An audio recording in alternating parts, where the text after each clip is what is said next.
The $5 rule that made me a millionaire.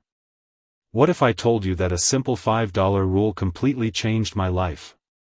No lottery. No inheritance. Just one rule, and now I'm a millionaire. This isn't just about saving money.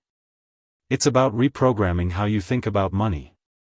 In today's video, I'll reveal the $5 rule that took me from broke, stuck in a dead-end job, to financial freedom. I was 24. Drowning in student loans, working 60-hour weeks, and somehow still broke at the end of every month. One day, I read this quote.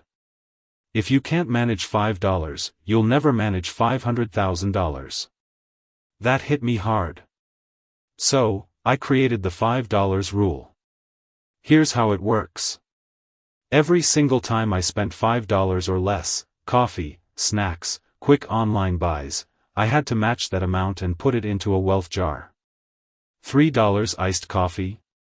Match it. $4 on fries? Match it. That money was untouchable. It was only for investing or building assets. At first, it felt silly.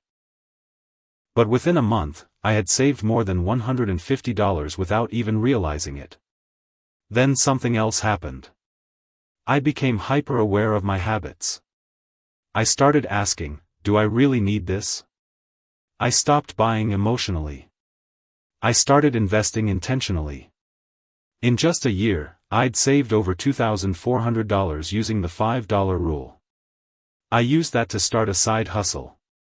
Then I reinvested those profits into the stock market and AI-based businesses.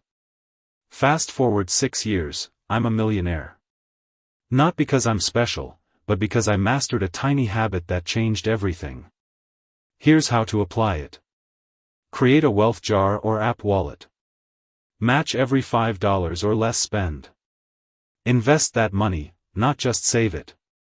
Track your triggers. Spend with intention. The goal isn't to be cheap. It's to be conscious.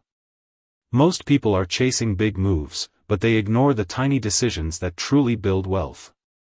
Master your small choices, and your money will multiply.